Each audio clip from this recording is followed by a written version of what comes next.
Welcome to Living Well with MS Coffee Break. I'm your host Jeff Alex.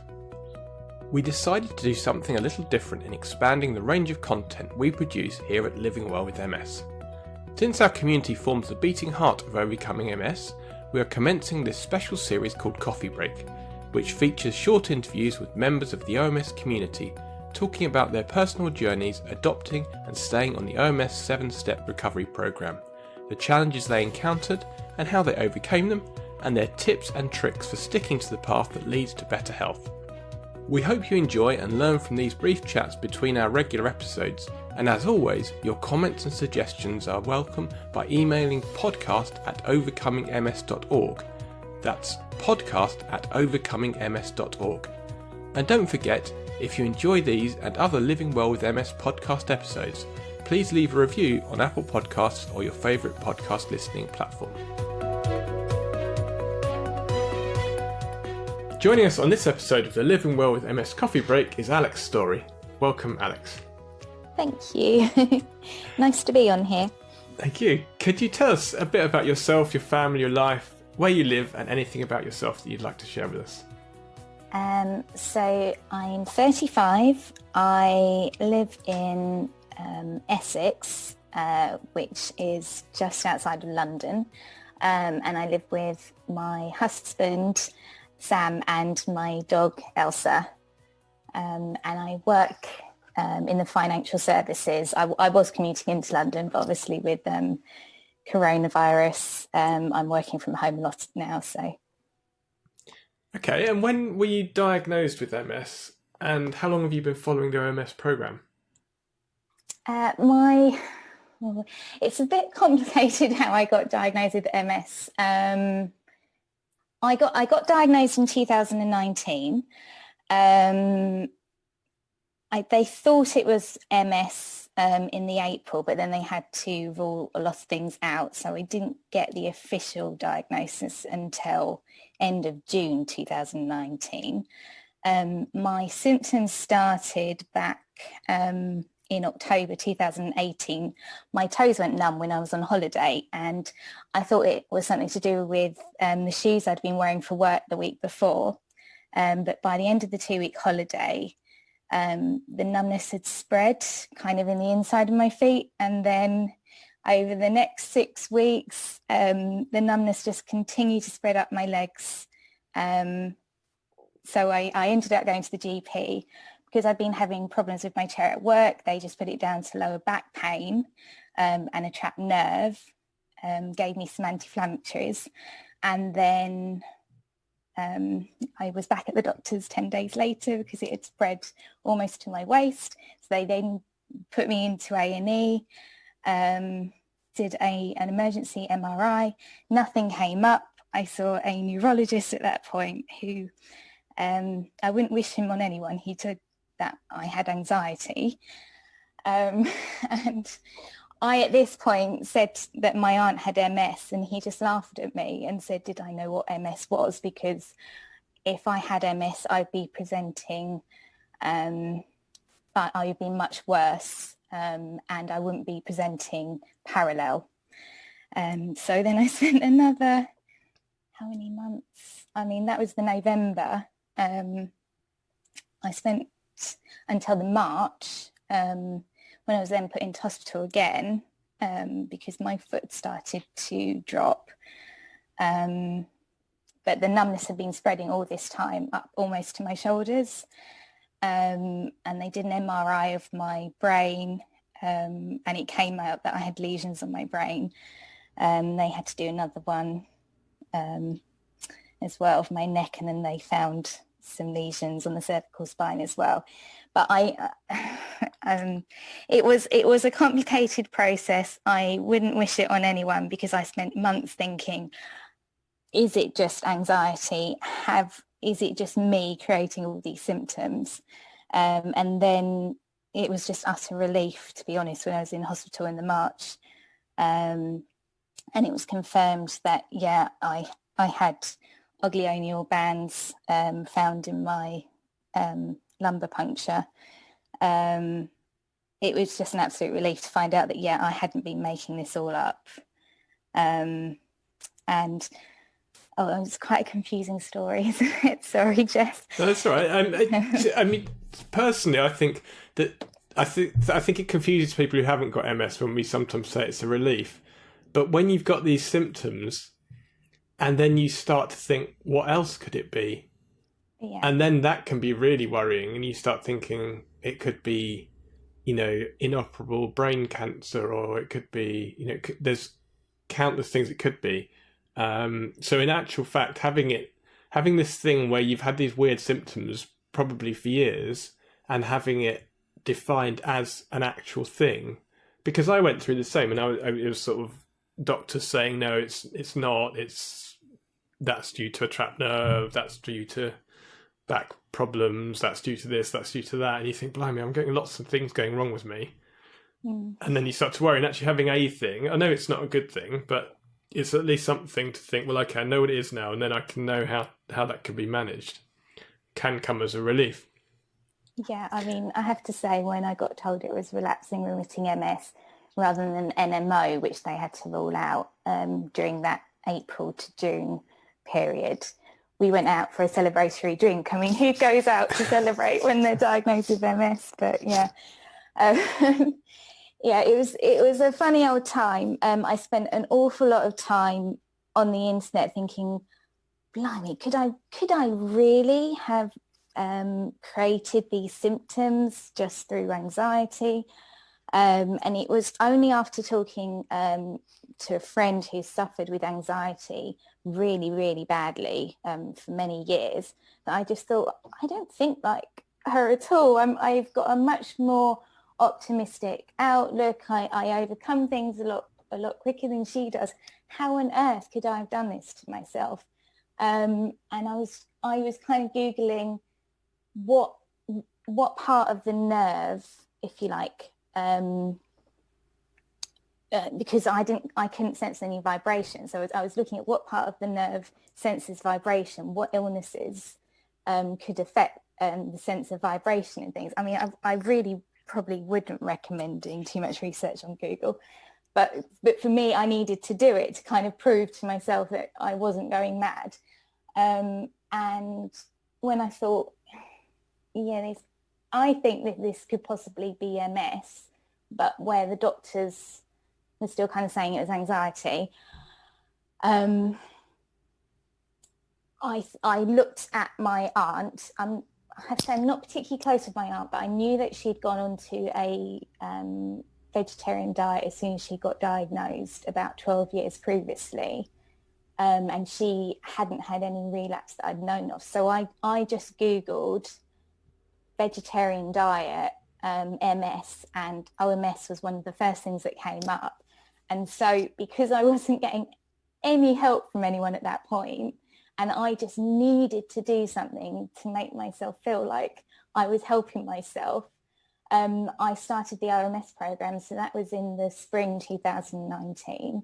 And then I felt very, very good at myself when it got to the March, and it was like not completely confirmed, but it definitely, like, there was a suggestion that it was MS. It made me feel a lot better that yes, I'd started it early. I did know what I was talking about, if you like, and yes, so I was quite early on in. I hadn't even been diagnosed and I started RMS just because I really needed to try and help myself.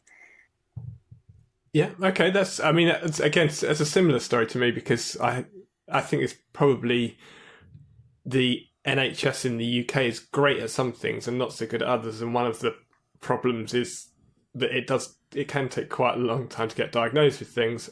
And I had a very similar story. It took ages to get diagnosed. Went out to Google. My wife actually discovered RMS, and then I was on RMS actually before I was technically. I was told I almost certainly had MS, but I needed to have all these tests done, so it was a bit more of a certainty for me. But still, I got no treatment or help because I didn't officially have it. So all you have is Google, and so then I started RMS when I found out about it because I wanted to do something, like you say. I first came across you as Hidden Story on Instagram, where you post lots of cooking ideas for people with RRMS. So you're quite a creative chef. And could you share a bit about your culinary pastime and what that means to you and how that might have helped you with MS and RMS? I've got quite a creative side to me. I've got an MA in design, and even though I've been working in financial services, when I've come home on an evening, like cooking has been my creative escape. You know, it's something I need to do. We need to eat in the evening, but I've always liked to try and be experimental and creative with what we're eating. So when it came to the RMS diet, the diet section of the program, I just started to kind of go slightly crazy. It just unleashed my creativity, kind of think, okay, right. So I've got these kind of constraints. I obviously, like with the oils, no meat, no dairy. Just what things can I make that are reminiscent of what I used to have? So Deliciously Ella, for instance, she's someone that you always associate with being a vegan cook. But I find that a lot of the food is quite sweet. She uses quite a lot of spices and things, and She's quite obsessed with coconut as well, isn't she? Oh, she is, coconut and avocados, and I just didn't want it to all be my cooking to all be about that. I wanted to kind of think, okay, we can have like a traditional tasting meal, like your toad in the hole or bubble and squeak, but make it vegan, but make it not feel like it's vegan. Do you understand what I'm saying there? Yeah, no, I think, I mean, cooking was something that my brother was a chef, and so there's always been sort of a lot of cooking around, and it is one of those things. There was a few key things that I really wanted to work out. So like a Cornish pasty was one of them. How I could make a Cornish pasty became a bit of an obsession for a while. Have you managed it? Yeah, it's in the RRMS cookbook. Is it? Oh, I'm going to have a look at this. And there were a few. I think I've got 4 recipes in there. Okay. Because there were a few key things. There's some things which people think, well, how would you do that, like roast dinner? But actually, I don't have a problem with roast dinners because I just do a tray of roasted veg, and then I kind of have that as instead of the meat part, and then you can do roast potatoes in an RMS friendly way. So you can kind of, that's not a big issue. If I'm not worried about the meat, I just have lots of vegetables, and that doesn't worry me at all. But there are some meals that are some meals are impossible, but there's a lot of meals which are, you just think, okay, how would that work with things like without frying, for example, or how could I make that work without that meat element, or would fish work instead, and things like that. So yeah, I completely understand. Because obviously, like with OMS, you bake a lot more, or I find that I'm baking a lot more now. I've recently got myself an oil sprayer, and it's spraying a very small amount of olive oil over the top of the meals, but it definitely gives that nice goldenness to things that you might not have gotten if you just put it in the oven without any kind of oil on top at all. You know what I mean? It makes it feel a little bit more like your traditional cooking. Gives it that sort of crunch of. I think Jack McNulty on previous episode, there was a science behind it, which he sort of explained. But yeah, that sort of crisping on the outside or sort of caramelizing. Yeah, it's like sometimes like I made cold cannon last night. I make it with anchovies rather than bacon. As Nigella says, anchovies are the bacon of the sea. So they give that really nice depth of flavour. But I sprayed the oil over the top, and where I haven't done that in the past, or I haven't had my oil sprayer, it's ended up looking kind of quite dark brown on top. But last night it was just lovely and golden because it did have that little bit on top, but it's just knowing that you only need a very small amount, but it can really make the difference and make you think, yes, I'm eating more of how maybe I would have eaten in the past. It doesn't make it feel as if it's too far away from what you were eating in the past. Yeah, and if it's extra virgin olive oil and you're not frying it, you're baking it, then it's fine, isn't it? Yes, exactly. So this is being recorded in what's now the second wave in the UK of the COVID-19 or coronavirus pandemic. So that's obviously had some effects on your lifestyle. So how have you had to adapt your habits, your diet, exercise, mindfulness, and so on, to match the realities imposed by COVID-19? If I'm really honest with you, I don't feel the lockdowns have impacted me that much. I've still been recovering from my relapses last year. So it doesn't feel that much different. You know, I'm spending a lot of time still at home. What is nice for me in a way is that my husband's now here with me rather than having to do a 2-hour commute either way to where he was working. I have made more of an effort to really push myself on the exercise front, and because everyone was talking about couch to 5K at the beginning of lockdown and you know, getting themselves out there. I've started doing the couch to 5K. It's taken me a long time, but I'm really pleased at how I am progressing with it, because I wrote a list about this time last year of 100 things I wanted, and one of them was to be able to run 5K along the seafront near where we live, and I'm doing that now. So it feels really nice that I've achieved that, and also I suppose having MS, doing the OMS program, having read Dr. Jelinek's book, you need to kind of just accept life and just get on with things and enjoy being in the moment and enjoy what you're able to do today. And because I've been having that mentality, and my husband's got that mentality a bit now as well. We were meant to get married in September this year. We were meant to have like a big wedding, 100 to 150 people. We weren't sure what was going to happen, but we could still have the church for the date in September when we were meant to be getting married. And we thought, well, hang on, look, it's looking like we're going to be allowed 30 guests. Let's try and make this work for September. And we had to arrange things in a very different way to what we had originally intended, like have a picnic reception in the park and then do a pub quiz, kind of in an outside terraced area in the evening. But we managed it. We managed to get married.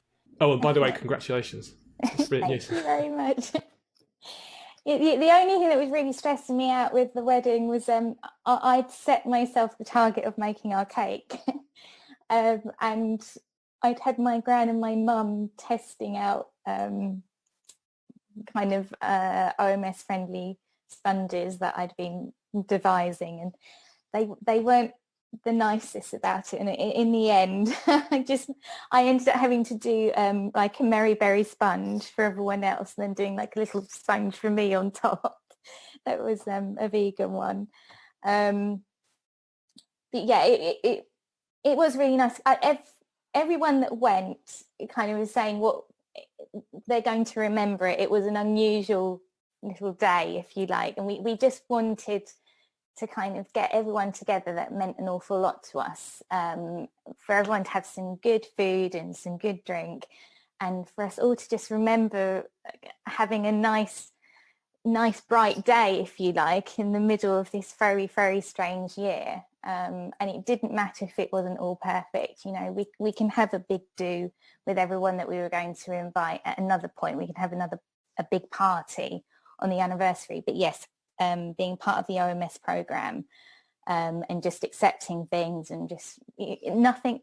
I think having OMS has made me kind of realise things don't have to be perfect.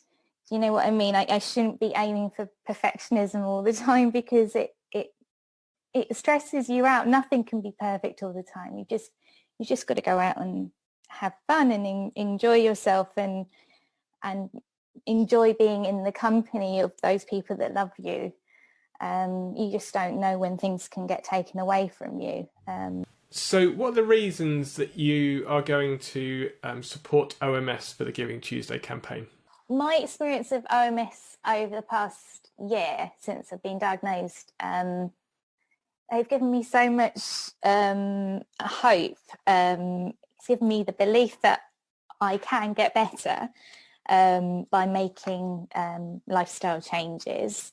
And it's given me so much optimism for the future. And my mum as well. We both went to the OMS Edinburgh conference in June 2019, and we both came away from there thinking, yeah, we've got this. we can deal with this. We can deal with me having MS, and it doesn't need to be a terrifying diagnosis that it could have been. Okay, and so if anyone wants to, it's quite easy to find Giving Tuesday, searching for it, and you can put OMS as a charity you're supporting, which would be great for OMS. Yes. And do you have any other tips or tricks that you could share with our audience that could help them on their health journey? I would say one of the biggest things for me has been connecting with other people in the MS community over the past year. I've made some really good friends now. I was very open about my diagnosis right from the start, and it's meant that people have said, oh, I know so-and-so that's got MS. Do you want me to see whether you can meet them for a coffee? And so all those opportunities, I have gone along and I've connected with fellow people who have got MS, and it's been so helpful. It's really made me think, yeah, it's fine. I've got a lot of support every time like something's not feeling quite right. I've got someone to talk things through. It's just made it so much easier. I would just say get out there and talk to fellow MS. And there's the OMS Circles programme, so there's a community of OMSers around the world that have groups that meet up, or not meet up in person at the moment, but at least virtually meet up. I have to say, I've met a lot of people following OMS through Instagram. Using the hashtags on Instagram, like OMS friendly, overcoming MS, overcoming multiple sclerosis. People are using those hashtags all the time, and you kind of get to see people that might be the same age group as you, might be going through a similar thing as you, that are following the diet or trying their best to follow the diet and the program, and it's been a great way of connecting with people. Okay, thank you for that, and thank you very much for joining us on the OMS MS Coffee Break, Alex Storey. Thank you for having me.